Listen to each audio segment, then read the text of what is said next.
Good morning, students. This is our new class of 12th subject English poetry. Till now we have studied 3 poems: Noble Nature, Boy's Song and 7 Ages of Man. Now this one is our next poem. As you can see, the name of the poem is The Snare. If you remember the word snare, in our previous poem, that was the Boy's Song, in the second line the poet has used the same word, the snare. If you remember, all the birds of the air began to me because I said no snare, क्योंकि मैं फंदा नहीं लगा था. So basically the word snare means फंदा. So let's start the poem. First,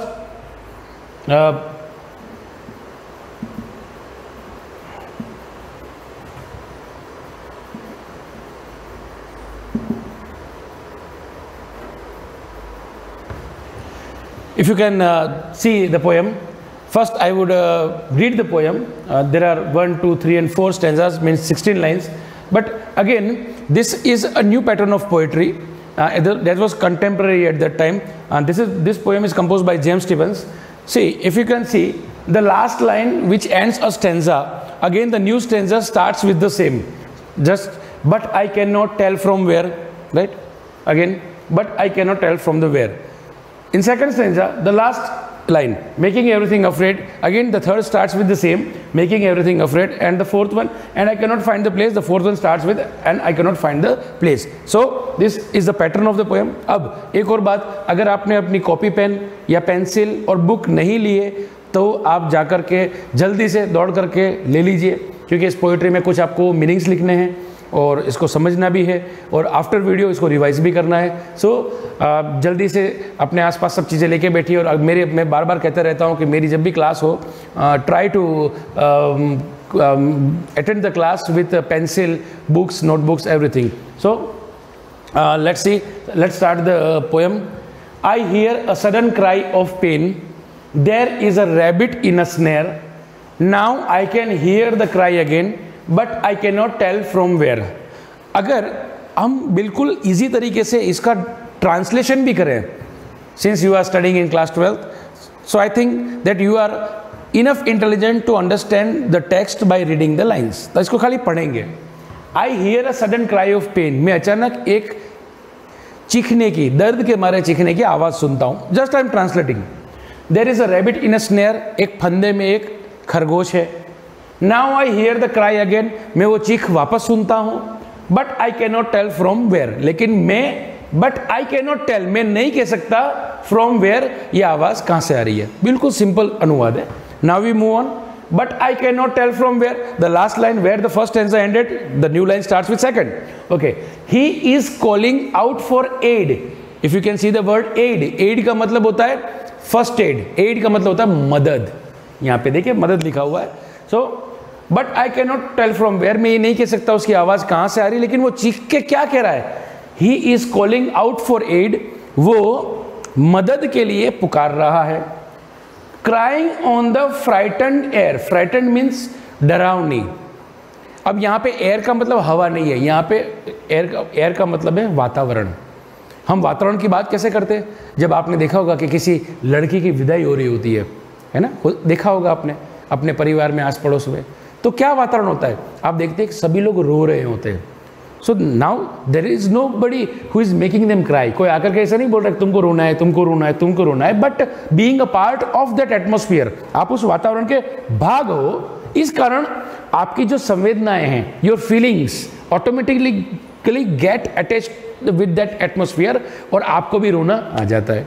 similarly if we see a scene of death in anybody's house, कोई घर में किसी की मृत्यु हो गई है, एंड एट दैट टाइम आप वहां देखते हो कि if there relatives are crying, तो आप भी क्या हो जाओगे? You will also do the same. Maybe you may not be related with that person, लेकिन because you are there and you are present in that atmosphere, आप रोने लग जाओगे. सो यहाँ पर हम देखेंगे crying on the frightened hare. उस खरगोश ने इतना चीखा है कि चारों तरफ उसकी चीखे ही चीखे सुनाई दे रही है. तो वातावरण जो है वो भयभीत हो गया है. Making everything afraid. हर कुछ अफ्रेड हो गया. अफ्रेड का मतलब यहाँ पे बोलेंगे डरावना हो गया, भयभीत हो गया है. जैसे हम बात करेंगे, अगर आपने किसी जंगल का वीडियो देखा हो तो अचानक अगर जैसे कोई शिकारी बंदूक चलाता है या शेर गरजता है या ऐसा कुछ घटना होती है तो एकदम आकाश में देखेंगे चारों तरफ से पक्षी एक साथ उड़ने लग जाते हैं, तो that is called making everything afraid, सब कुछ भयभीत हो जाना। Next, making everything afraid. अब एक वर्ड आ रहा है, देखिए यहाँ पे व्रिंकलिंग। व्रिंकलिंग किसको कहते हैं? सल पड़ना। अगर आप किसी को दर्द, जैसे मुझे भी दर्द हो रहा है तो मैं चेहरा ऐसा करूंगा, व्रिंकल्स, इसको झुर्रियां बोलते हैं। व्रिंकलिंग अप हिज लिटिल फेस, दर्द के मारे उसका छोटा सा खरगोश का जो चेहरा है वो झुर्रियों से पड़ गया है। As he cries again for the aid, और उसी झुर्रीदार चेहरे से वो वापस मदद के लिए पुकार मांगता है। एंड नाउ, अब पोएट क्या कह रहा है? I can not find the place, पहले ये था but I can not tell from where, उसको ये पता नहीं था कि उसकी चीखें कहाँ हैं, अब चीखें कहाँ से आ रही है, तो वो जंगल में घुस गया है। But I can not find the place, अब जंगल में तो है, उसको आवाज सुनाई दे रही है लेकिन वो ढूंढने की कोशिश कर रहा है लेकिन उसको जगह नहीं मिल रही है। But and I can not find the place, मुझे वो जगह नहीं मिल रही है। And I can not find the place where his paw, ये पो होता है पो, पंजा, where is paw is in the snare, कि उसका पंजा कौन से फंदे में फंस गया है। कभी बहुत ढूंढने की कोशिश कर रहा है, वातावरण में इधर से उधर जंगल में ढूंढ रहा है, उसको चीखें सुनाई दे रही है, वातावरण भयभीत हो गया है, लेकिन but he is unable, still unable to find the place where the rabbit is caught in the snare. Little one, oh little one, देखिए मार्क ऑफ एक्सक्लेमेशन है यहां पर, ये एक्सक्लेमेशन बताता है आपको, विस्मयादि बोधक भाव दर्शाता है कि बेचारा छोटा सा जानवर, कभी ने देखा ही नहीं उसको अभी तक, लेकिन चीख से वो अंदाजा लगा रहा है छोटा सा एक रैबिट है और कितना बेचारा वो पेन में, इज इन पेन, कितना दर्द में वो, उसके मन में दया भाव उत्पन्न हो रहा है। आई एम सर्चिंग एवरीवेयर, और मैं उसको हर तरफ खोज रहा हूं। So this was the poem the snare. अगर हम बिल्कुल keeping the things very simple, जैसे मैंने मीनिंग बताया, वापस एक बार बता देता हूँ। यहाँ पे देखिए एक पहला वर्ड आ जाएगा, मीनिंग आ जाएगा, मैं थोड़ा सा इसको जूम कर देता हूँ मैं, तो आपको इजी हो जाएगा।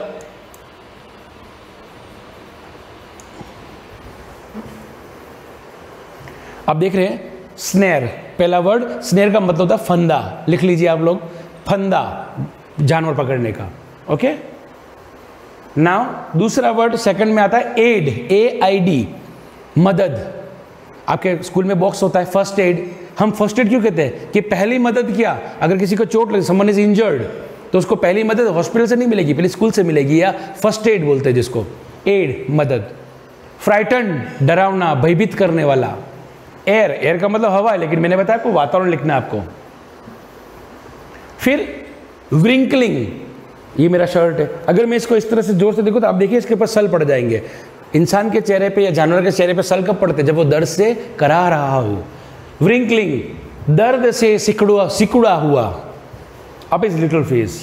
ठीक है, ये यहां तक हो गया। और एक ये वहां पे वर्ड आया है पो, PAW, पो, उसका पंजा जो फंदे में फंस गया है। तो इस प्रकार से हमने क्या देखा? हमने ये देखा कि इस पोएम को हमने एक बार मीनिंग से समझा, और इसके जो डिफ़िकल्ट वर्ड्स से, हार्ड वर्ड्स से, उसको हमने हिंदी में ट्रांसफर कर लिया। आप एक बार घर पे कोशिश कीजिएगा इसको समझने की, आप बिल्कुल इजी तरीके से समझ पाएंगे। बहुत कोई इसमें रॉकेट साइंस नहीं है, बहुत इजी लैंग्वेज है, तो एक बार आप ट्राई कीजिएगा। और नेक्स्ट क्लास में अब हम जब आएंगे तब we will talk about the possibilities, the possible questions that can be form from this poetry, कौन कौन से प्रश्न ऐसे पूछे जा सकते हैं। ठीक है, तब तक इसको रिवाइज कीजिएगा। Thank you.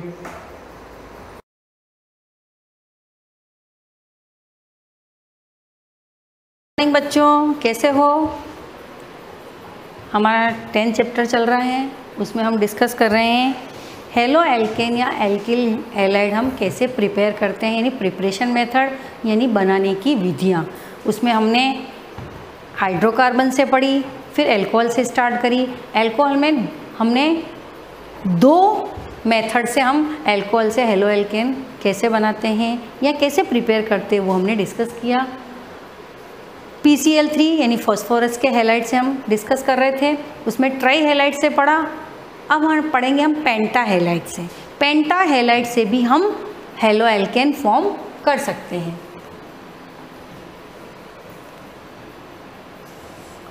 फॉस्फोरस की PCl5 की रिएक्शन हम किससे कराते हैं? अल्कोहल से। PCl3 से पढ़ चुके अपन प्रीवियस लेक्चर्स में। आज हम पढ़ेंगे PCl5, फॉस्फोरस के पेंटा हैलाइड। पेंटा मतलब 5 और ट्राई मतलब 3, तो 3 से हमने पढ़ी थी। PCl3 से रिएक्शन मैं एक बार और रिपीट कर देती हूँ। PCl3 से कराई थी अल्कोहल की रिएक्शन, तो हमने अल्कोहल के 3 मॉलिक्यूल्स लिए थे। डायरेक्ट रिएक्शन हो गई थी RCl और क्या बनता है? H3PO3, 3 मॉलिक्यूल्स इसके। और अगर हमको अल्कोहल की रिएक्शन से हमको क्या बनाना है, तो हमको ब्रोमीन और रेड फॉस्फोरस उसकी प्रेजेंस में कराते हैं। क्या बनता है? RBr और H3PO3। अगर हमको RI बनाना है यानी एल्किल आयोडाइड बनाना है, तो आयोडीन की रिएक्शन हम किससे कराते हैं? Red phosphorus. तो क्या बनता है? RI और सेम H3PO3। आपके कंसेप्ट क्लियर हो गए होंगे कि यहाँ पे हमने PCl3 डायरेक्ट लिया और यहाँ पे हमने ब्रोमीन और आयोडीन की रेड फॉस्फोरस से करें। अब हम फॉस्फोरस के पेंटा हैलाइड्स की रिएक्शन कराते हैं। ये देखिए आप,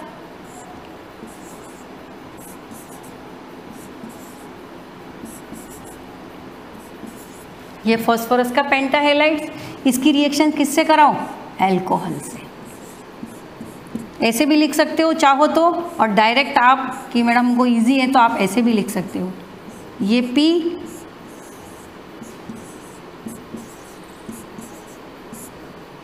ये देखिए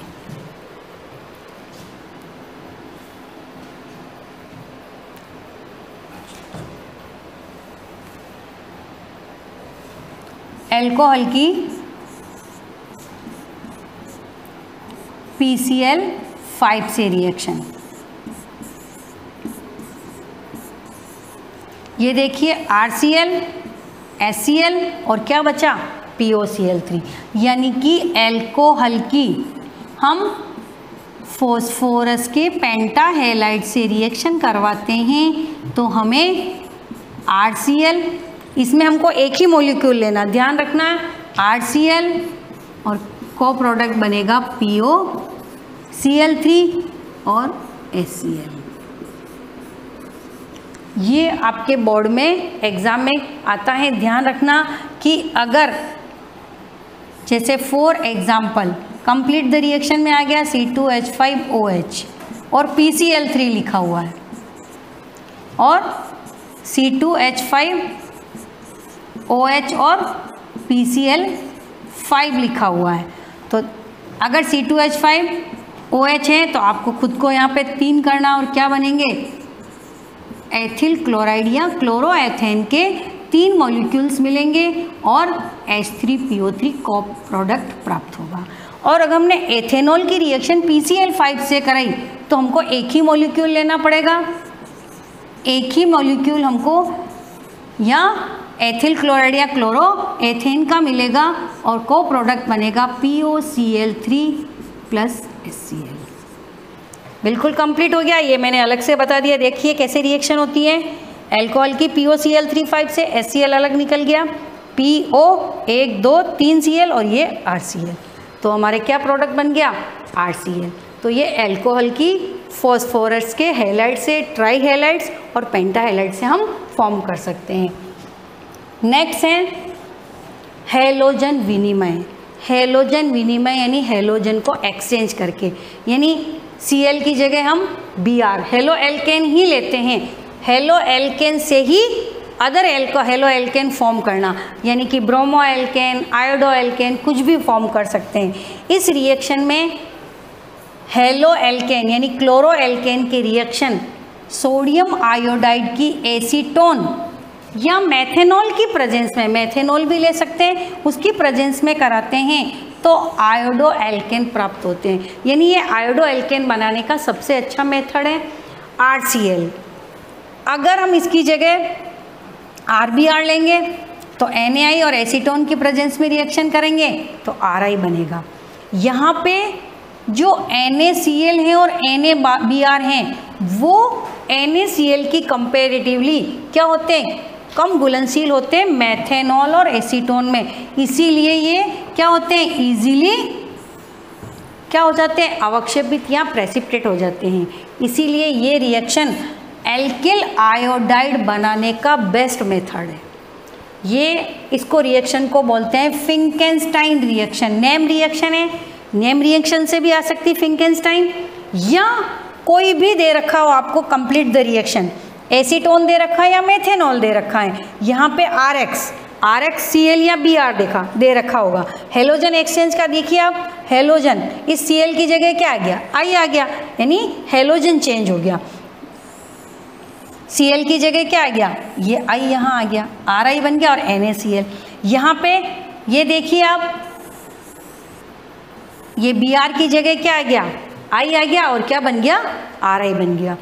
तो एल्किल आयोडाइड बनाने का बेस्ट मेथड है Finkelstein reaction. Complete the reaction में आ सकता है या आ गया ये complete the reaction, name reaction आ गई तो आपकी इच्छा हो जो एग्जांपल देखिए आप भले ये दो या ये दो, फिंकेनस्टाइन रिएक्शन आ गई। लेकिन कंप्लीट द रिएक्शन करने में आ गई C2H5Cl NaI लिखा हुआ है, यहाँ पे एसीटोन या मेथेनॉल लिखा हुआ है, तो आपको खुद को रिएक्शन समझनी कौन सी रिएक्शन है, फिंकेनस्टाइन।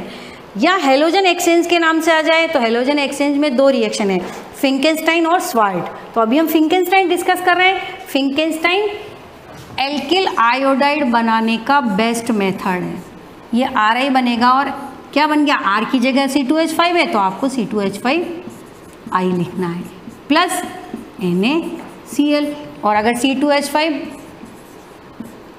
Ba हैं तो यहाँ पे हो जाएगा, बनेगा तो आयोडाइड ही लेकिन को प्रोडक्ट चेंज हो जाएगा NaBr। तो ये नेम रिएक्शन से भी आ सकता है, हेलोजन एक्सचेंज के नाम से भी आ सकती रिएक्शन, और कंप्लीट द रिएक्शन में 1 नंबर का क्वेश्चन ये बन सकता है। फिर है next reaction sword reaction, halogen exchange का ही दूसरा पार्ट। ये जैसे हमने Ri बनाया था एल्किल आयोडाइड, वैसे ही एल्किल फ्लोराइड बनाना है हमको। एल्किल फ्लोराइड बनाने के लिए ये जैसे हमने एसीटोन और इसकी प्रेजेंस में रिएक्शन कराई थी RCl और RBr की, वैसे ही हमको एल्किल आयोडाइड की रिएक्शन, हम Cl और Br से हमने क्या फॉर्म किया, आयोडाइड, वैसे ही हम आयोडाइड से क्या फॉर्म कर सकते हैं, फ्लोराइड।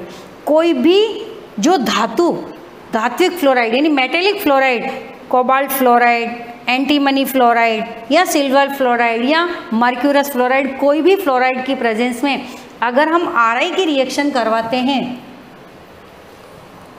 फॉर एग्जाम्पल ये देखिए sword reaction, name reaction Ri plus मैंने ले लिया सिल्वर का फ्लोराइड, कोई भी धात्विक फ्लोराइड ले सकते हैं, COF2 Hg2O2 जो भी लेना है, किसी भी धात्विक फ्लोराइड यानी मेटेलिक फ्लोराइड की प्रेजेंस में रिएक्शन कराते हैं, लेकिन हमने यहाँ पे क्या लिया, आयोडाइड लिया। तो फिंकेनस्टाइन में Cl या Br लेना है और आपको स्वार्ट में, ये नेम रिएक्शन है, स्वार्ट में आपको क्या लेना है, एल्किल आयोडाइड या आयोडो एल्केन। क्या बन जाएगा, ये देखिए F यहाँ आ जाएगा और I किसके साथ चला जाएगा, Ag के साथ, यानी क्या बन जाएंगे, RF प्लस AgI प्रेसिपिटेट हो जाएगा। अगर इसकी जगह एग्जाम्पल C2H5I और कोई भी धात्विक फ्लोराइड दे रखा, COF2 Hg2F2 जो भी दे रखा है, स्वार्ट रिएक्शन है, ये नेम से भी आती है और फिल इन द ब्लैंक्स में भी आती है, कंप्लीट द रिएक्शन में भी आती है। तो C2H5F और क्या बन जाएगा, AgI। तो कंप्लीट हो गया ये हेलोजन एक्सचेंज में। दो हो गई फिंकेनस्टाइन में, RCl और RBr से Ri बनाना और Ri से RF बनाना है स्वार्ट रिएक्शन। ये था हेलोजन एक्सचेंज। अब जो नेक्स्ट पढ़ेंगे हम हुंसडीकर। हुंसडीकर रिएक्शन RBr बनाने का बेस्ट मेथड है, ब्रोमो एल्केन बनाने का बेस्ट मेथड है। कोई भी मोनोकार्बोक्सिलिक एसिड, कार्बोक्सिलिक मतलब COOH, मोनो मतलब केवल एक ही, उसका कोई भी सॉल्ट, सिल्वर सॉल्ट लेते हैं, यानी कार्बोक्सिलिक एसिड का कोई भी मोनोकार्बोक्सिलिक एसिड का सिल्वर सॉल्ट लेते हैं, उसकी रिएक्शन ब्रोमीन और कार्बन टेट्राक्लोराइड की प्रेजेंस में कराते हैं तो हमें ब्रोमो एल्केन फॉर्म होती है और CO2 इसमें निकल जाती है और AgBr प्रेसिपिटेट हो जाता है। इस रिएक्शन में एक कार्बन का क्या होता है, लॉस होता है, इसीलिए इस रिएक्शन को विकार्बोक्सिलीकृत ब्रोमीनीकरण भी बोलते हैं या डीकार्बोक्सिलेटिव ब्रोमीनेशन भी बोलते हैं। क्यों बोलते हैं? क्योंकि इसमें एक कार्बन का लॉस होता है। फॉर एग्जाम्पल, अगर आपको यहाँ पे मेथिल ब्रोमाइड बनाना है तो R की जगह आपको एक कार्बन ज़्यादा लेना पड़ेगा, यानी कि एग्जाम्पल CH3COO Ag+Br2। ये नेम रिएक्शन है, इम्पॉर्टेंट है, लगभग बोर्ड में आती है। अब इसमें हमको क्या बनाना, मेथिल ब्रोमाइड या ब्रोमोमेथेन बनानी है तो R की जगह क्या ले लिया, जो बनाना वो ले गए, क्योंकि इसमें इस कार्बन का क्या होगा, नुकसान होगा। तो क्या बनेगी, लॉस होगा CH3Br, ब्रोमोमेथेन या मेथिल ब्रोमाइड, और क्या बन जाएगा, CO2 वेपोराइज हो जाएगी और AgBr क्या हो जाएगा, प्रेसिपिटेट हो जाएगा। अगर इसकी जगह मुझे एथिल ब्रोमाइड लेना तो कुछ चेंज नहीं करना, यहाँ पे हमने को क्या लेना है, R की जगह हमको क्या लेना है, C2H5 जनरल, बस वो C2H5, यानी जो भी लेना है उसका एसिड का RCOOH, ये एसिड है, इस एसिड का क्या लेना है, सिल्वर सॉल्ट लेना है, H की जगह हमको सिल्वर लगाना है। तो किसी भी मोनोकार्बोक्सिलिक एसिड की के सिल्वर लवण की यानी सिल्वर सॉल्ट की रिएक्शन ब्रोमीन के साथ कार्बन टेट्राक्लोराइड की प्रेजेंस में कराते हैं तो ब्रोमो एल्केन या एल्किल ब्रोमाइड हमको प्रिपेयर्ड होती हैं। इस रिएक्शन को हम विकार्बोक्सिलीकृत ब्रोमीनीकरण भी बोलते हैं या डीकार्बोक्सिलेटिव ब्रोमीनेशन भी बोलते हैं, क्योंकि इसमें एक कार्बन का नुकसान होता है। ये हमारा 5th मेथड था। लास्ट मेथड है प्राइमरी एमीन से भी हम क्या बना सकते हैं, हेलो एल्केन फॉर्म कर सकते हैं। प्राइमरी एमीन की नाइट्रोसिल क्लोराइड को टिल्डेन, अभी आप एक तो टिंडल इफेक्ट पढ़ेंगे, बाद में अभी पढ़ूंगी मैं, टिंडल इफेक्ट अलग होता है और टिल्डेन रिएजेंट अलग होता है, ध्यान रखना। ये टिल्डेन, ये पूछ सकते हैं बोर्ड में, टिल्डेन रिएजेंट का फॉर्मूला क्या है, नाइट्रोसिल क्लोराइड NOCl, ठीक है। इसको मैं आपको डिस्कस करते हैं हम लोग। अगर किसी भी प्राइमरी एमीन प्राइमरी, सेकेंडरी और टर्शरी 3 तरह की एमीन होती हैं, ये हमने नोमेनक्लेचर में हमने पढ़ा है।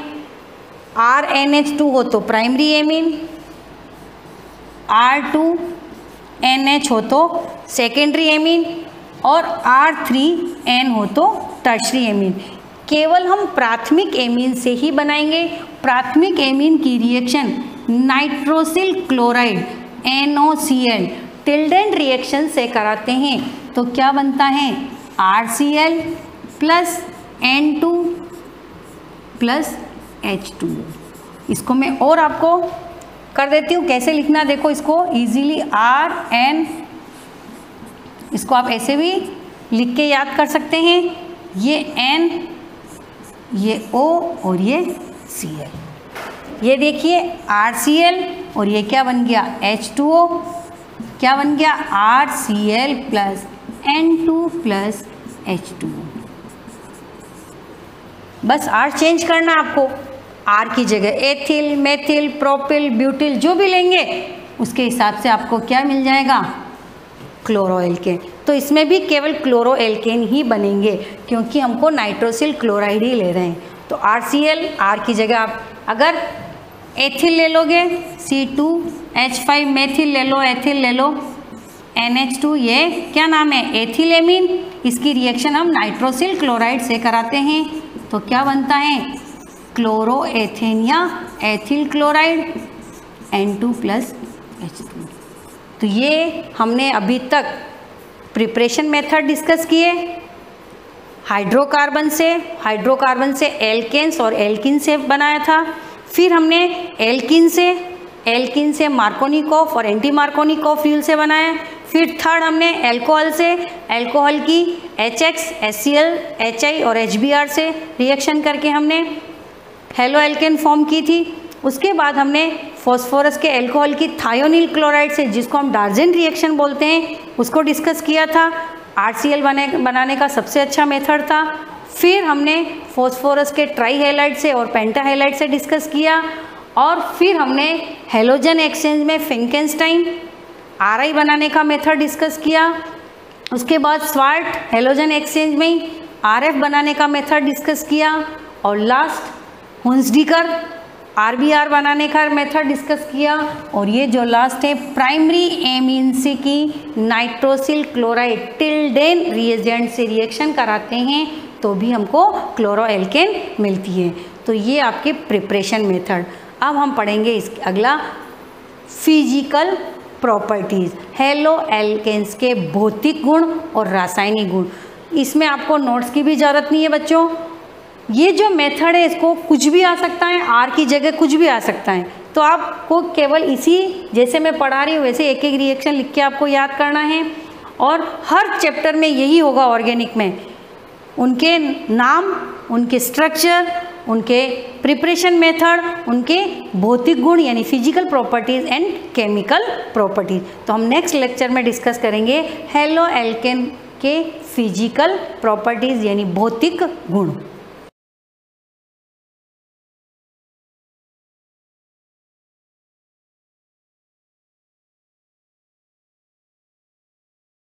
Good morning dear students. आज की जो अपनी क्लास है ह्यूमन डाइजेस्टिव सिस्टम, जिसको अपन ने बहुत हद तक समझ लिया है। जो अलग अलग ऑर्गन थे उसमें अपना चल रहा था, दांतों के अलग अलग प्रकार जो थे उसमें अपन ने 2 प्रकार के दांत पढ़ लिए थे टाइप्स ऑफ टीथ में, है ना। क्या क्या पढ़ लिया था अपन ने? 2 प्रकार के दांत पढ़ लिए थे। मैं थोड़ा फिर से रिवाइज कर दूं आपके सामने, कुछ तो भूल भी गए होंगे कि क्या क्या पढ़ा था, है ना। कॉपी खोल के देखा करो घर पे, है ना, नोट्स उतारा करो।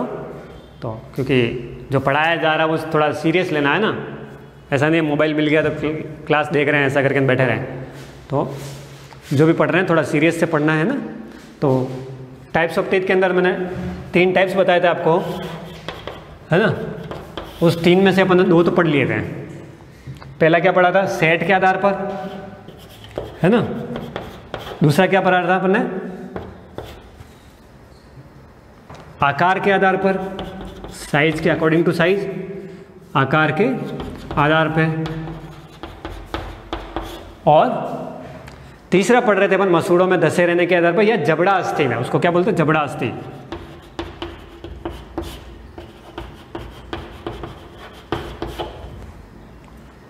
जबड़ा अस्थि को बोलते हैं एल्वोलार।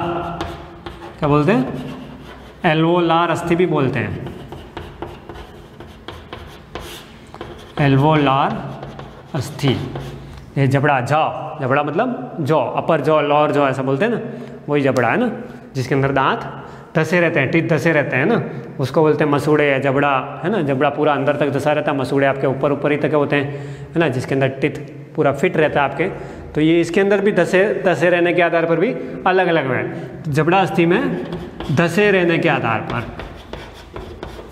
धसे रहने के आधार पर, तो जबड़ा अस्थि में धसे रहने के आधार पर दांत कितने प्रकार के हो गए? 3 प्रकार के। कितने? 3 प्रकार के। देखो, सेट के आधार पे 3 प्रकार के थे, आकार के आधार पर 2 प्रकार के थे। तो सेट में आपको ध्यान रखना है 3 प्रकार, है ना।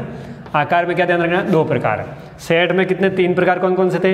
एक, द्वि, बहु, ऐसे याद रखना है ना। तो वैसे ही उनकी विशेषता कुछ टिपिकल तो है ही नहीं, वैसे ही अंदर का नाम से ही उसका आ जाए। एक में 1 बार आते हैं, बहु में बहुत बार आते हैं, द्वि में 2 बार आते हैं। आकार में कितना है? 2 प्रकार के, समान और विषम, है ना। और जबड़ा अस्थि में धसे रहने के आधार पर कितने प्रकार के? 3 प्रकार। जबड़ा अस्थि में 3 प्रकार कौन कौन से हैं, है ना। जॉ में या अल्वोलार अस्थि में कितने प्रकार के होते हैं? एल्वो है ना, एल्वोलार अस्थि। तो जबड़ा अस्थि में धसे रहने के बाद 3 प्रकार कौन से हैं? एक तो बोलते हैं एक्रोडेंट, दूसरा बोलते हैं प्लूरोडंट, एक्रोडंट, प्लूरोडंट और थीकोडंट। कितने प्रकार हो गए? जबड़ा अस्थि में धसे रहने के आधार पर दांतों के 3 प्रकार हैं, एक्रोडंट, प्लूरोडंट और थीकोडंट, है ना। याद रखना है, किताब में है या नहीं है इस पे अपने को गौर नहीं करना है, लेकिन जो मिल रहा है उसको अच्छी तरह से देखना है, पढ़ना है ना। तो एक्रोडंट, प्लूरोडंट और थीकोडंट, ये 3 प्रकार के टीथ हैं अकॉर्डिंग टू जॉ। ठीक है, एक्रोडेंट क्या है मैं बताता हूँ आपको। एक्रोडेंट का टाइप्स क्या होता है, कैसे ये मसूड़ों में धसे रहते हैं। जैसे ये आपका मसूड़ा है या जबड़ा है, मान लो ये आपका जबड़ा हो गया, इसमें टीथ कैसे होते हैं? ऐसे, इसके ऊपर, है ना। कैसे धसे रहते हैं? इस प्रकार से व्यवस्थित होते हैं, ऐसे।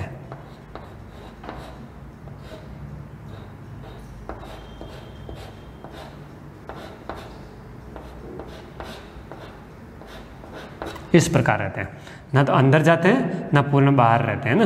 तो ये पूरी तरह से इस अस्थि के बाहर है, जबड़े के बाहर है, अंदर धसे हुए नहीं है। जिसमें जबड़े के बाहर की तरफ टीथ की व्यवस्था हो, इस प्रकार के दांतों को क्या बोलेंगे? एक्रोडंट। इसका एग्जाम्पल क्या ले लेते हैं अपन? मछलियाँ। क्या एग्जाम्पल है? मछलियाँ इसका एग्जाम्पल है। जितनी भी फिश हैं उनके अंदर एक्रोडेंट टाइप्स के टीथ पाए जाते हैं ना। इस तरह के दांत उनके दिखते हैं, जिसमें दांत क्या होते हैं? टीथ क्या होते हैं? जबड़े से ऊपर की तरफ रहते हैं, ऊपरी भाग में रहते हैं, अंदर धसे हुए नहीं रहते हैं। दूसरा ले लेते हैं अपन प्लूरोडंट। क्या ले लेते हैं? प्लूरोडंट। प्लूरोडंट के आधार पर दांत की व्यवस्था क्या रहती है? इस प्रकार की, देखो जैसे ये आपका मसूड़ा है, क्या है? जबड़ा है, मसूड़ा है, जिसके अंदर दांत फिट रहता है ना। केटली, तपेली, कोई बाल्टी नहीं है ना। ये एक जबड़े का पोर्शन है जिसके अंदर क्या होता है? जो दांत होता है आपके, वो एक किनारे की तरफ होता है, ऐसे पार्श्व भाग में, साइड में झुका हुआ, ना तो सेंटर में सीधा होता है ना, नहीं ऊपर की तरफ होता है, नहीं पूरा अंदर की तरफ धसा रहता है। ये क्या होता है? साइड भाग से, यानी पार्श्व भाग से अंदर और बाहर दोनों तरफ धसा हुआ रहता है। इस प्रकार की जो व्यवस्था दिखती है, ये आपकी किसकी दिखती है? प्लूरोडंट। इसका एग्जाम्पल क्या ले लें अपन? जितने भी रेप्टाइल्स हैं, क्या हैं? रेप्टाइल्स। जितने भी रेप्टाइल्स हैं वो सारे रेप्टाइल्स किसके उदाहरण हैं? इस प्लूरोडंट के। रेप्टाइल्स में समझ गए? सरीसृप। सरीसृप मतलब समझ गए? जितने भी रेंगने वाले प्राणी हैं, जितने भी रेंग के चलने वाले जीव हैं, यानी कि सांप है ना, सांप रेंग के चलता है ना। लिजार्ड्स, जितने भी रेंग के चलने वाले जीव हैं, स्नैक्स, वो सारे रेप्टाइल्स में आते हैं, सरीसृप में आते हैं। उनके दांत कैसे होते हैं? प्लूरोडंट, जिसमें उनके दांत क्या होते हैं? एक तरफ रहते हैं। समझ में आ रहा है? एक तरफ रहते हैं। फिर आप क्या है? थीकोडंट। थीकोडंट में क्या होता है व्यवस्था कि दांत जो होते हैं, जैसे मान लो ये आपका मसूड़ा है, इस प्रकार का मसूड़ा है, तो दांत क्या होगा? ऐसे, इस प्रकार रहेगा। ये इसका भाग हो गया, दांत ऐसे बाहर रहेगा। तो इस प्रकार का जब दांत दिखता है, आधा अंदर धसा हुआ और आधा पूरा बाहर की तरफ, तो इस प्रकार का जो दांत की व्यवस्था होगी, वो दांत की व्यवस्था क्या कहलाएगी? आपके थीकोडंट, है ना। जिसमें इसका एक ऊपरी भाग हो गया, जिसको क्या बोलते हैं अपन? शीर्ष भाग। शीर्ष को क्या बोलते हैं? क्राउन। फिर ये इसका नेक भाग, जिसको बोलते हैं ग्रीवा, जो किसमें धसा रहता है? आपके मसूड़ों के अंदर धसा रहता है। और ये आपका रूट ना, जिसको जड़ बोलते हैं ना। तो ये पूरा तरह आपके मसूड़ों में धसा हुआ है। इसका ऊपरी भाग शीर्ष जिसको बोलते हैं, उसको बोलते हैं क्राउन। ये मसूड़ों के अंदर धसा हुआ जो भाग है, वो उसको बोलते हैं ग्रीवा यानी नेक। तो दांत को अपन एक प्रश्न दांत को भी पढ़े, मान लो एक दांत का स्ट्रक्चर देखें अपन, कोई एक टीथ ले लेते हैं अपन। तो टीथ के अंदर क्या होता है कि टीथ का जब अपन डायग्राम बनाते हैं, टीथ को एक स्पेशली टीथ को देखते हैं, ये तो टाइप्स है। अगर टीथ का एक स्ट्रक्चर बना है तो कैसे बनेगा, देखो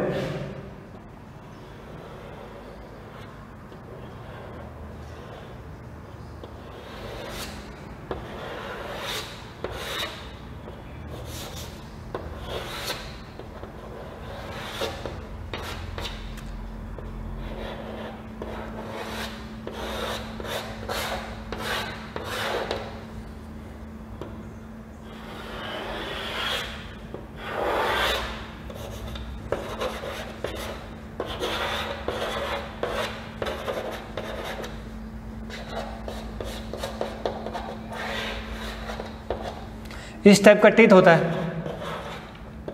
ये इसका डेंटल पार्ट हो गया, क्या हो गया, डेंटल पार्ट, डेंटिन। ये वाला जो क्या हो गया, डेंटिन पार्ट। ये हो गया इसका इनेमल पार्ट, है ना। ये हो गया इसका मसूड़ा, ये मसूड़ा, ठीक है। और ये आपके साइड साइड में जो होती है, ये आपके जबड़ा अस्थि हो गई। क्या हो गया, जबड़ा अस्थि। तो एक दांत को जब देखते हैं तो दांत के अंदर इस प्रकार की चीज़ें दिखती हैं अपने को, है ना। और ये लिखा मैंने एक इनेमल, इसके बारे में बता दूं आपको मैंने।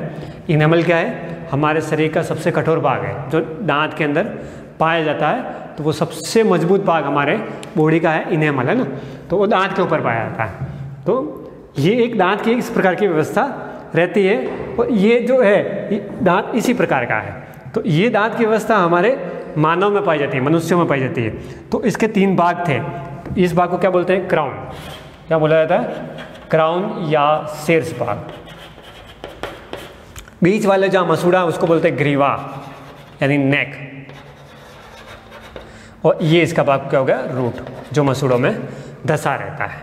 तो ये जो थीकोडंट बताया मैंने आपके, वो थीकोडंट का एग्जाम्पल क्या हो गया अपना, ह्यूमन हो गया, मानव हो गया, मानव, है ना।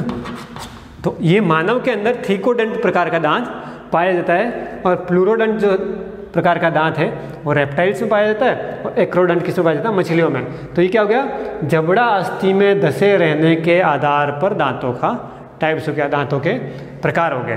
तो अपन ने क्या क्या पढ़ लिया, दांतों को धसे रहने के आधार पर 3 प्रकार, इसी प्रकार दांतों के आकार के आधार पर 2 प्रकार, समबार दंती, विषमबार दंती।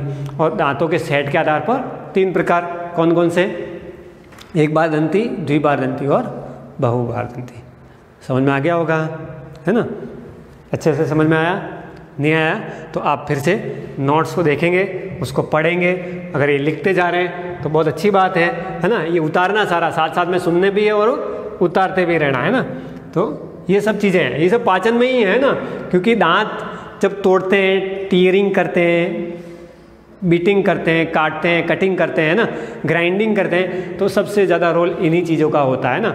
अपन दांत पढ़ रहे हैं, दांत में अलग अलग प्रकार जरूर आएंगे, इंसीजर्स, कैनाइन, प्रीमोलर, मोलर, ये सब आएंगे ना।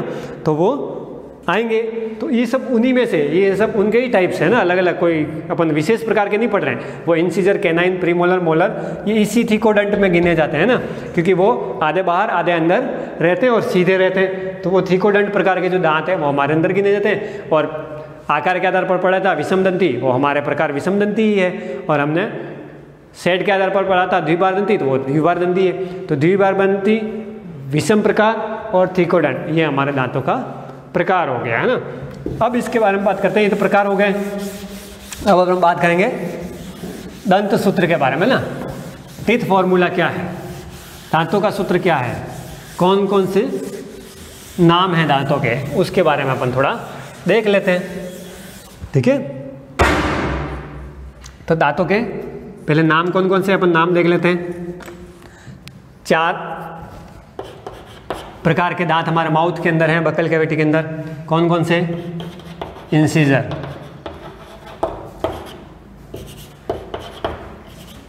कैनाइंस,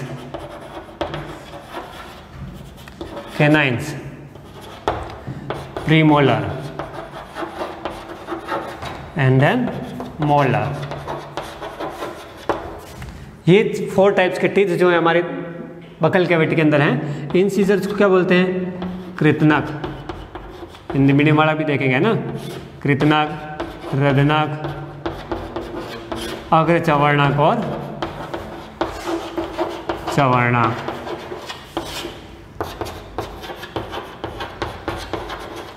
ये 4 प्रकार के दांत हमारे बक्कल कैविटी में हैं और ये चारों के जो प्रकार हैं, 4 टाइप्स के जो भी हैं, ये किस किस में गिने जाते हैं? सबसे बड़ी तो एक तो क्या है, द्विबारदंती है। दूसरा क्या है, द्विबारदंती के अलावा आकार में क्या पड़ा था? विषम दंती हैं और थ्रिकोडेंट हैं। अभी 3 अलग अलग प्रकार पड़े थे। तो ये सारी विशेषताएं जो है वो मानव दांत की है ना, मानव दंत की हैं। तो इंसिजर्स, कैनाइन, प्रीमोलर और मोलर, ये 4 प्रकार के जो दांत हैं, इनकी संख्याएं कितनी कितनी होती है, इनका फॉर्मूला क्या है, अभी मैं आपको बताता हूँ। जैसे कृतनक 8 हैं, ये 4 हैं, अग्र चवर्णक 8 हैं और चवर्णक 12 हैं। तो अपने 2 चीज़ें, एक अपर पार्ट में है, एक लोअर पार्ट में, एक अपर जो है, एक लोअर जो है, एक ऊपरी जबड़ा, एक निचला जबड़ा है ना। तो दोनों के अंदर कुछ व्यवस्था है, आधे आधे दोनों में बटे हुए हैं। कैसे बटे हुए हैं आप देखेंगे, और आधे आधे बटने के बाद भी कुछ राइट पोर्शन में, कुछ लेफ्ट में है, इस तरह से है ना। तो वो फॉर्मूले के आधार पर पढ़ेंगे अपन। फॉर्मूला क्या कहता है देखते हैं अपन कि दंत सूत्र क्या कहता है अपना, है ना। दंत सूत्र क्या कहता है देखते हैं अपन। हमारा दंत सूत्र भी कई बार एग्जाम में पूछा गया, दंत सूत्र लिखिए, सीधा 1 नंबर का क्वेश्चन। तो दंत सूत्र भी याद रखना है ना, कोई ज़्यादा कठिन है ही नहीं, कोई टिपिकल सूत्र नहीं है ना। तो दंत सूत्र क्या है उसको देखना है ना,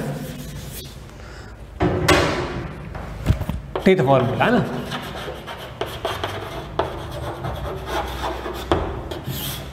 दंत सूत्र,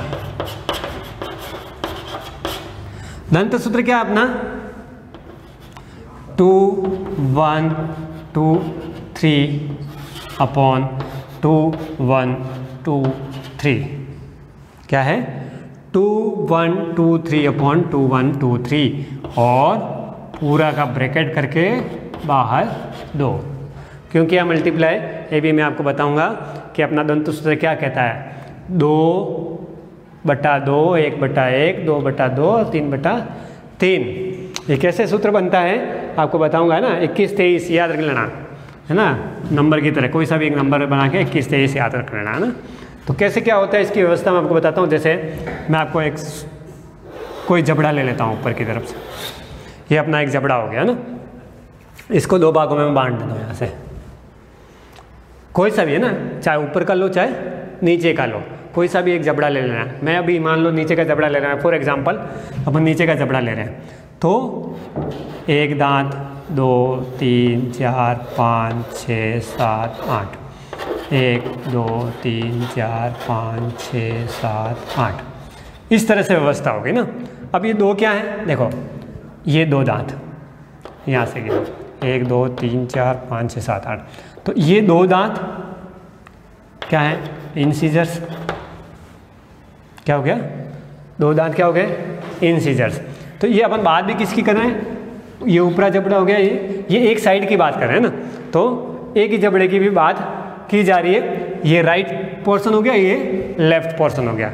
दोनों जबड़े नहीं है, कौन सा है, चाहे ऊपर गिनो चाहे नीचे गिनो, लेकिन है एक तरफ का, मतलब चाहे ऊपर हो चाहे नीचे हो। मान लो ये अपन नीचे का एग्जाम्पल लिख रहे हैं, तो नीचे के एग्जाम्पल में भी कैसे हो गया, 2 राइट साइड के 2 लेफ्ट साइड के, ऐसा।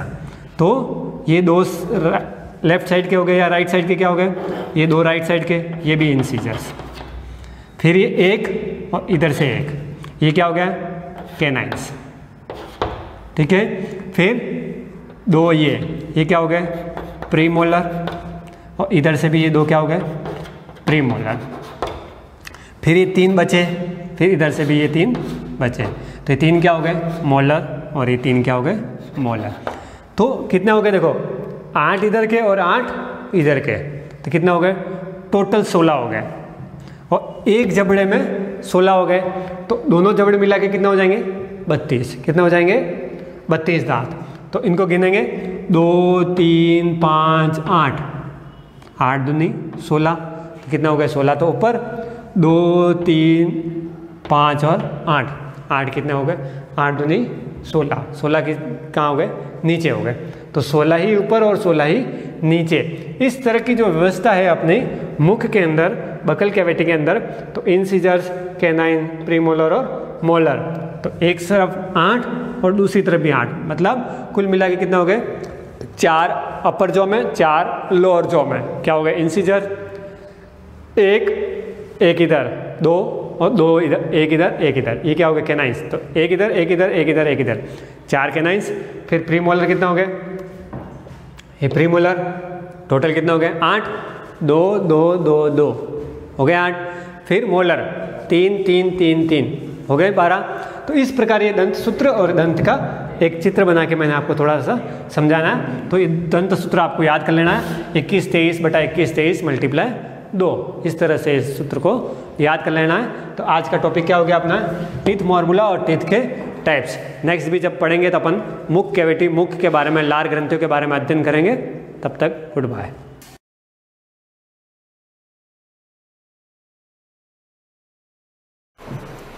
Good morning students, welcome to the class.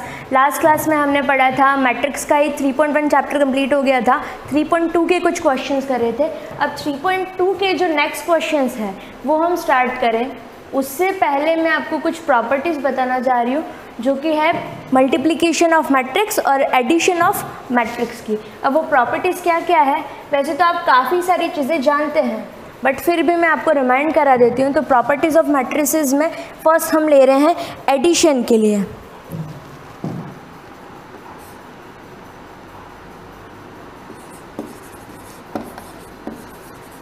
Properties for matrix addition. अब मैट्रिक्स एडिशन की क्या क्या प्रॉपर्टीज़ है, या फिर हम कहें आव्यूह योग के लिए।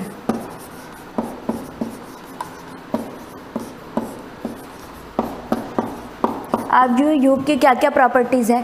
फर्स्ट जो आता है वो होती है एसोसिएटिविटी। उससे भी पहले फर्स्ट आता है आपका कम्यूटेटिविटी।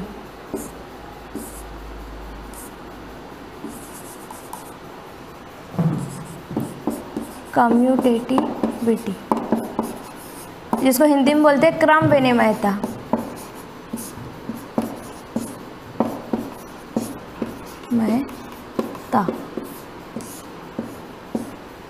क्रम विनिमयता क्या होती है, क्रम विनिमयता का मतलब होता है, यहाँ पर मैट्रिक्स एडिशन में क्या होता है कि जब भी हम a प्लस बी करते हैं, चाहे हम पहले a में b को जोड़ें या फिर b में a को जोड़ें, दोनों चीज़ सेम रहती है। a plus B is equal to b plus a होता है। इस प्रॉपर्टी को हम कहते हैं कम्यूटेटिविटी या फिर क्रम विनिमयता। सेकंड आपका आता है, दूसरी प्रॉपर्टी होती है वो होती है एसोसिएटिविटी।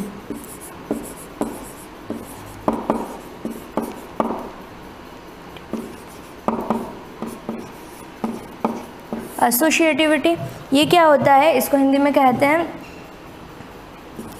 साहचर्यता।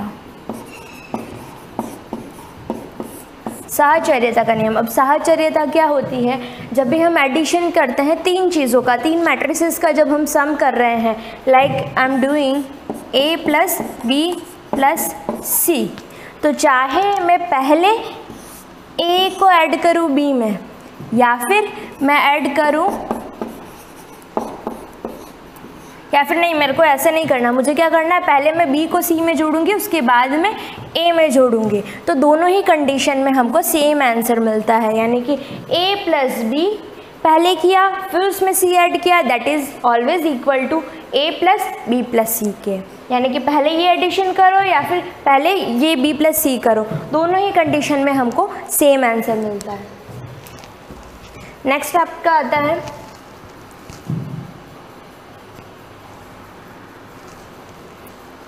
थर्ड जो प्रॉपर्टी आती है, थर्ड प्रॉपर्टी है आपकी एडिटिव आइडेंटिटी। अब एडिटिव आइडेंटिटी क्या होता है,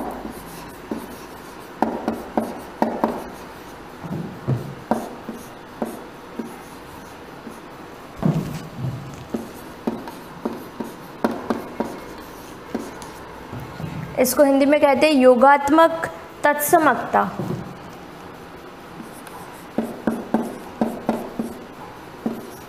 योगात्मक तत्समकता। अब ये क्या होता है? अब identity, what is identity? Matrix में जब भी हम आइडेंटिटी की बात करते हैं तो वैसे तो हम उसको आई से डिनोट करते हैं, लेकिन जब भी एडिटिव आइडेंटिटी कहा जाए इसका मतलब क्या? किसी का भी आइडेंटिटी कहा जाए इसका मतलब वो नंबर जिसको अगर हम मैट्रिक्स में ऐड करते हैं, या फिर वो मैट्रिक्स जिसको मैट्रिक्स में ऐड करने पर हमारे पास अगेन सेम मैट्रिक्स आती है, तो उसको हम कहते हैं आइडेंटिटी। एडिटिव है इसलिए यहाँ पर ऐड कर रहे हैं, तो कौन सी मैट्रिक्स को किसी मैट्रिक्स में ऐड करने पर सेम मैट्रिक्स हमको मिल रही है, तो हम उस मैट्रिक्स को जो हमने ऐड करी उसको हम कहेंगे एडिटिव आइडेंटिटी। तो अगर मैं आपसे कहूँ कि मैं 4 में क्या ऐड करूँ कि मुझे आंसर 4 ही मिले, तो इसका मतलब मुझे यहाँ पे क्या ऐड करना चाहिए? 0।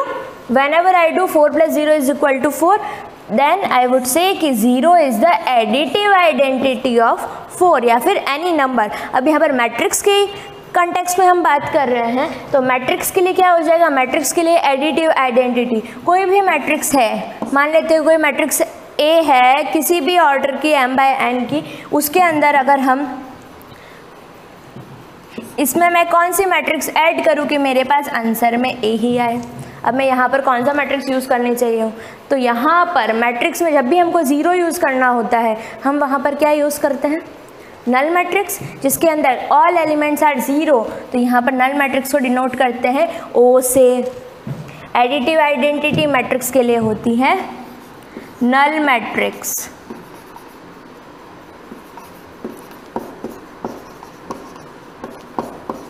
या फिर 0 मैट्रिक्स। a + 0 = 0। अगेन अगर ऐसा ना करते हैं, 0 + a करते हैं तो भी सेम मिलता है। यहाँ पर ये जो है ये आपका नल मैट्रिक्स है या फिर 0 मैट्रिक्स है।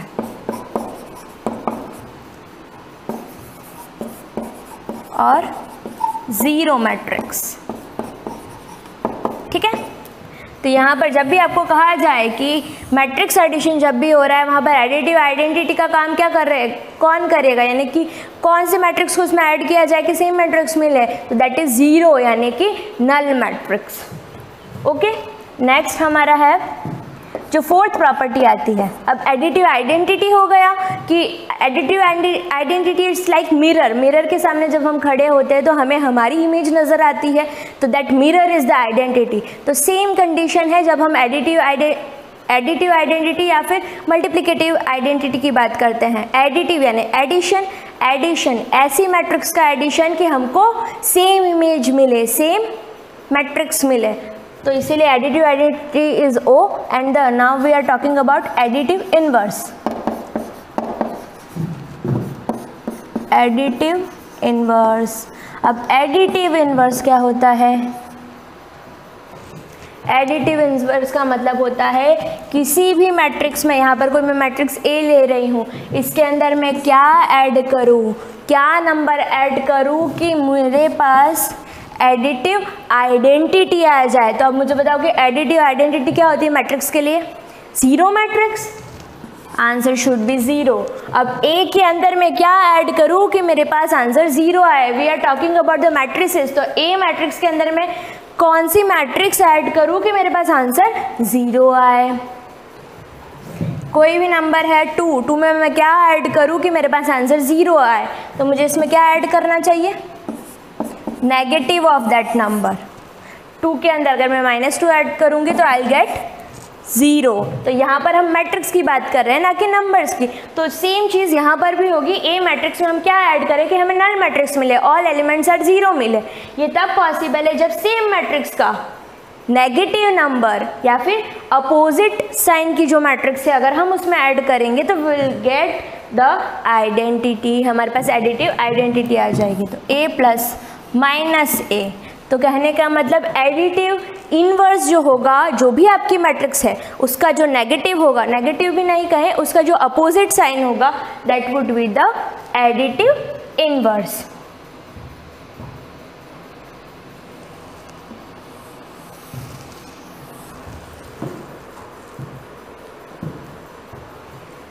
ओके, अब सिमिलर उल्टी बात भी कर सकते हैं, इसके अंदर रिवर्स भी पॉसिबल है। A + -A करो चाहे या फिर -A + A करो, दोनों ही एक ही बात है, that is equal to null matrix. जब भी एडिटिव इन्वर्स करें तो सेम मैट्रिक्स का हम, जैसे सपोज ए मैट्रिक्स ले ली तो minus A would be the inverse matrix, और अगर हम ए मैट्रिक्स के कंटेक्स्ट में बात कर रहे हैं कि आइडेंटिटी क्या होना चाहिए, that should be null matrix. अब इसके बाद जो आपका आता है next property, that is cancellation law, जो आप ऑलरेडी जानते हैं, उसमें कोई बड़ी बात नहीं, बट फिर भी मैं शॉर्टली समराइज कर देती हूँ इसको। Cancellation law,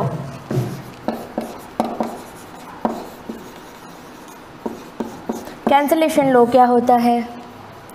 if I am saying a plus B equal है a प्लस सी के, तो अब यहाँ पर हमको दिख रहा है कि इधर भी a है इधर भी a है, हमको इक्वेशन सॉल्व करना आता है, हमारे अकॉर्डिंग हम डायरेक्टली ऐसा कर देते हैं, लेकिन ऐसा शो नहीं करना है, ऐसा मन में समझना है कि a से कैंसिल हो गया। तो एट द एंड हम कहेंगे कि ये तभी पॉसिबल है जब b इज इक्वल टू सी है। तो अब यहाँ पर क्या है, ये लेफ्ट हैंड साइड में, तो हम इसको कहेंगे left cancellation law.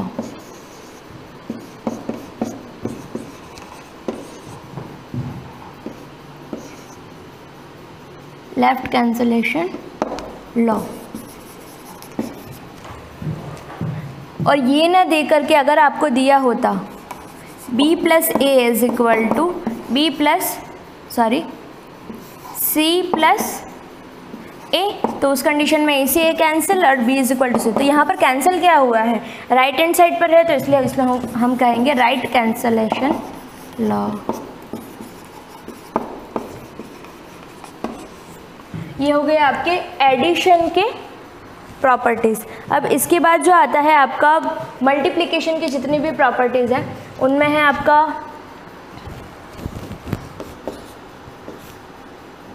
Properties of matrix multiplication.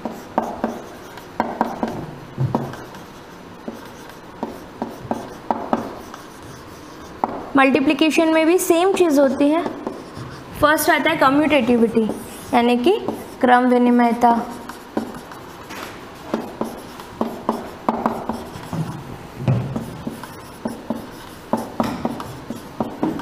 ये सारा आपकी बुक में लिखा हुआ है, बट स्टिल मैं एक्सप्लेन कर रही हूँ कि आपको कोई डाउट ना रहे। कम्यूटेटिविटी का मतलब होता है कि हमने कहा a plus B equal to B plus A होना चाहिए। अब यहाँ पर अगर हम बात करें कि क्या a इंटू बी इक्वल होता है b इंटू ए की, सिंपल मल्टीप्लिकेशन में बात की जाए 2 multiply by 3 equal to 3 multiply by 2, but जब मैट्रिक्स की बात करते हैं तो क्या ये चीज़ पॉसिबल होती है? ऐसा नहीं होता है। यहाँ पर a into B is not equal to b into A. इसका मतलब ये नहीं कि कभी भी ये मल्टीप्लिकेशन इक्वल नहीं होगा, कुछ एक्सेप्शंस होते हैं जिसमें सेम है, लेकिन सारी मैट्रिसेस के लिए हम कहें कि a into B is equal to B into A, तो वो गलत होगा। तो मैट्रिक्स में a into B is not equal to b into A. Second आता है एसोसिएटिविटी।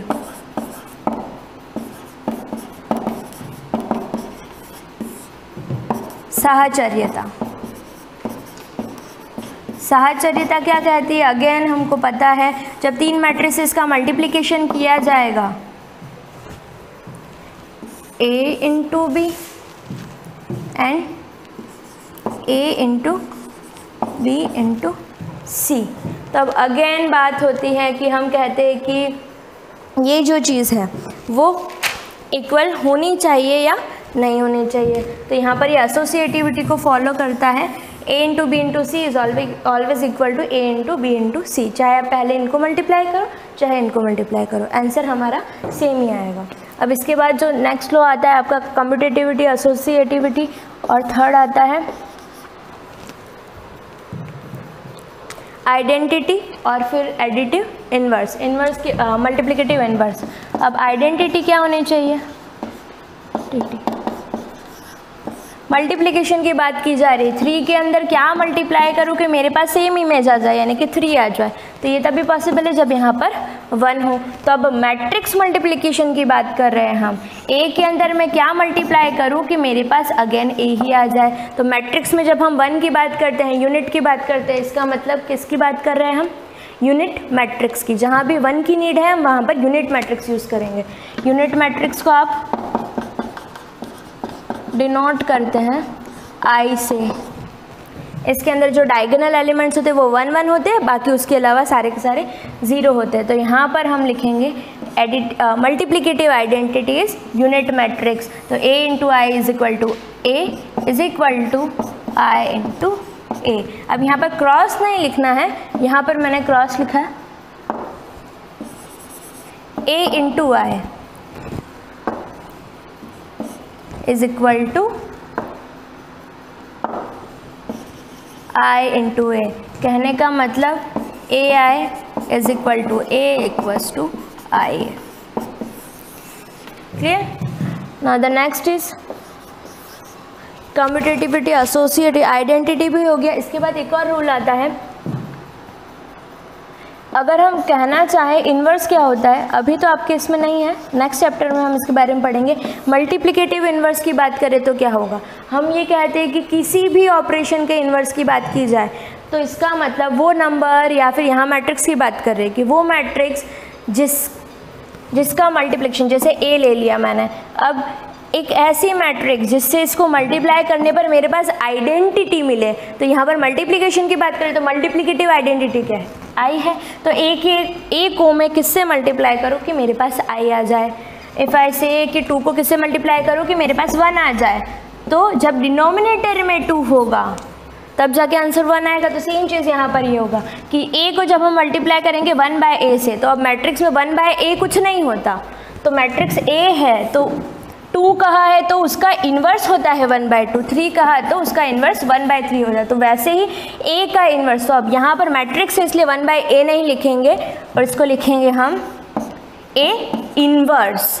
तो a into a inverse that is equal to I.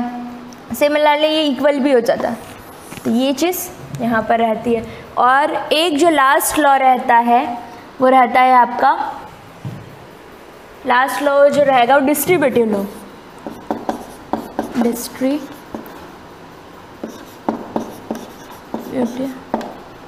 Distribution law.